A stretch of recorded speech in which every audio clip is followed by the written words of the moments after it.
या इलाही बख्श दे सईद को रोज़े हश्र तो। जब हम किसी से पैसा वगैरह तलब करते हैं तो सामने वाले का ये कहना कि पैसे नहीं है, जबकि उसके पास पैसे मौजूद होते हैं। हालांकि उस वक्त हाथ में नहीं होते लेकिन बैंक अकाउंट में पैसे होते हैं। तो क्या ये एक किस्म से झूठ माना जाएगा? और ये झूठ की इतनी कॉमन एक किस्म बन गई है आज के माशरे के अंदर कि आप अगर किसी से उधार कोई शख्स आपसे लेने भी आता है ना, तो उसका कहना भी यही होता है कि इतने रुपए की ज़रूरत है और अभी, या मेरे पैसे किसी भी काम में अभी तुम दे दो और अभी फ़िलहाल मेरे पास है नहीं। या फिर उससे अगर उधार मांगा जाए तो बंदा ये कहता है पैसे मेरे पास नहीं है, यानी उधार देने के लिए नहीं है, जबकि उसके बैंक अकाउंट के अंदर होते हैं। और ये प्रॉब्लम इसलिए ज़्यादा आजकल आम है क्योंकि लोगों का जो नज़रिया है वो इस तरह बन गया है कि जो ये रोज़मर्रा के रूटीन वाले पैसे अपने हाथ में रखते हैं, ये असल में इसी को पैसा समझ रहे होते हैं कि इसी से लेन देन होगा, इसी से घर के अखराजात होंगे, इसी से सामान वगैरह ख़रीदा जाएगा, किसी को देना होगा, ख़र्च किया जाएगा, सब मामले इससे होंगे। और जो अमाउंट में से बंदे सेविंग करके रखते हैं अकाउंट में, उसको असल में वो ख़ुद जान के भी इग्नोर करते हैं कि उसको तसव्वुर में नहीं लाते कि वो पैसा है। वो उसको इतना संभाल के वो सेविंग रखते हैं कि उसमें से वो निकालना नहीं चाहते। और जो उनकी डेली रूटीन में हाथ में जो पैसा होता है बस वो उसी को पैसा समझते हैं। और वो जो सेविंग होती है, क्योंकि कोई किसी के ऊपर अपनी सेविंग को ज़ाहिर करना नहीं चाहता, तो इसीलिए हर शख्स के जिससे जब पैसा मांगा जाए कि यार 5,000 रुपये किसी से लिए जाएँ उधार, तो सामने वाला यही कहेगा कि मेरे पास पैसे नहीं है। हालांकि उसके अपने बैंक अकाउंट के अंदर 50,000 भी पड़े होंगे, लेकिन क्योंकि वो उसे निकालना नहीं चाहता सेविंग के तौर पे, इसलिए वो उसको पैसा तसव्वुर ही नहीं कर रहा। वो सिर्फ हाथ में खर्चे के पैसों को पैसा मान रहा है। तो उसका ये कहना कि मेरे पास पैसे नहीं है, तो जाहिर है कि ये झूठ होगा, क्योंकि वो उतने पैसों का मालिक है, यानी उसके बैंक में 50,000 रुपये एग्ज़ाम्पल के तौर पर पड़े हैं। और आजकल आप ये चीज़ देखोगे तो आपको ये चीज़ इतनी कॉमन देखने के लिए मिलेगी कि बंदा सिर्फ अखराजात के पैसों को तसव्वुर करता है। तो किसी को देते वक्त अगर 5 मांगे और उस पर 2 हैं, तो वो यही कहता है कि फ़िलहाल ये 2,000 रुपये मेरे पास हैं और तो पैसे हैं नहीं, जबकि उसके बैंक अकाउंट के अंदर पैसे होते हैं। तो वो अकाउंट के अंदर जो पैसा है उसका मालिक भी वही शख्स है जो इनकार कर रहा है कि मेरे पास पैसा नहीं है। तो उस पैसे को भी पैसा ही माना जाएगा और उस बैंक अकाउंट के अंदर, और इसी तरीके से वही उसका मालिकाना हक़ है।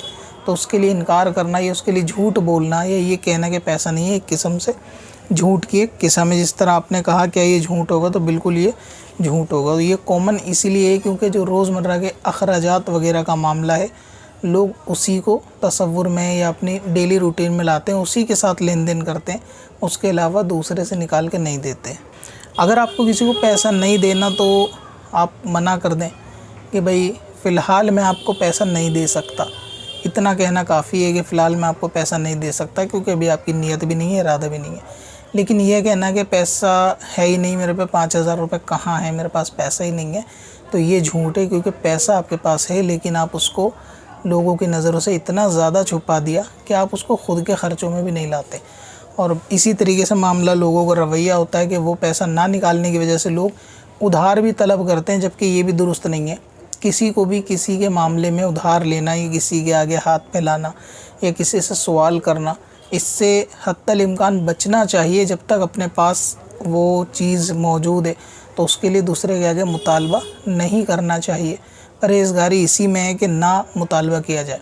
वो एक सूरत हो सकती है कि किसी के अकाउंट के अंदर पैसा है लेकिन निकालने का कोई ज़रिया नहीं है। मसलन ये कि औरत है, उसको इतना चलाना नहीं आता, एटीएम नहीं है, बाहर नहीं जा सकती, और वो फ़ौरी तौर से किसी से उधार ले ले, बाद में निकलवा के बैंक से उसको दे दे, तो वो एक सूरत हो सकती है। लेकिन अगर शख्स के पास एटीएम वगैरह सब है या फिर कोई दूसरी वजूहात है, मिसाल के तौर पे एक वजह ये भी हो सकती है कि एटीएम से निकालने पे एक्स्ट्रा चार्ज करेगा, आज की लिमिट पूरी हो गई, एक्स्ट्रा चार्ज एटीएम जो है ना काटेगा, इसलिए किसी से आज उधार ले लिया जाए ताकि कल उसको एटीएम से निकाल के दे दिया जाए। तो ये भी ठीक है, इसके अंदर भी कोई हर्ज नहीं है कि ये उधार भी ठीक है। लेकिन ये कि बैंक के अंदर आपको ज़रूरत है 2-3 महीने के लिए 5,000 की, और आपके बैंक के अंदर 50,000 हैं, बजाय आप उसको निकालने के, जो कि आप ही का पैसा है और वो इमरजेंसी के लिए रखा है और वो इमरजेंसी पे ही नहीं निकलता, तो फिर उस किसी और से सामने वाले से 5,000 रुपये लेके 2-3 महीने के उधार पे, ये इस तरीके से सवाल करना दुरुस्त नहीं है। क्योंकि आपके पास जो पैसा है आपने उसको सेविंग की ही इसीलिए थी कि अच्छे बुरे वक्त पे वो काम आएगा, और अब अच्छे बुरे वक्त पे भी वो काम ही नहीं आ रहा, आप फिर भी उधार ले रहे हो, तो ये तरीका ठीक नहीं। इत्तेफाकन ऐसा हो गया उधार लेने के बाद अगर उधार की खबर घर वालों को ना हुई, उधार लेने के बाद आपका इंतकाल हो गया, तो फिर इसकी ज़िम्मेदारी या देनदारी किसकी होगी? क्योंकि घर वालों को तो मालूम ही नहीं होगा कि किसी का आप पे उधार भी है। तो बेहतर ये है कि अपनी जो आपके पास सेविंग होती है बैंक में, सबसे पहले तो उधार लेने से लोगों से बचें और अपनी सेविंग को ही निकालना सीखें और उससे ख़र्चा करना सीखें। बाद में जिस तरह आप उधार वाले को पे करेंगे वह उसी तरीके से आप अपने उस अकाउंट में डाल सकते हैं जिसमें से आपने इमरजेंसी में या बुरे वक्त में निकाला है। क्योंकि वो रखा ही इसीलिए था कि बुरे वक्त में निकाला जाए, तो उसको निकालना चाहिए और बाद में जब अगले महीने की रूटीन बने तो उसको वापस ऐड कर दिया जाए, इसमें कोई दिक्कत वाली बात नहीं। दूसरा ये कि जब अकाउंट के अंदर पैसा हो तो किसी के उधार देने से इनकार करने के लिए ये कहना कि मेरे पास पैसा ही नहीं है या मेरे पास पैसा फ़िलहाल इतना ही है और पैसा नहीं है, मसलन 5,000 मांगे तो 2 हैं, तो ये भी एक किस्म से झूठ है। इससे भी बचें, और झूठ बोलने से माल में बरकत जाती है, ना कि उसमें कोई इजाफा होगा। तो इन बातों का रोज़मर्रा की रूटीन में, लाइफ में इन बातों का ख्याल रखना चाहिए। अब अपनी वेबसाइट ब्लॉग के लिए होस्टिंग खरीदें qadrihosting.com से और पाएं सबसे सस्ती SSD web hosting, light speed और cPanel के साथ, वो भी कम प्राइस में। आज ही विजिट करें qadrihosting.com पर।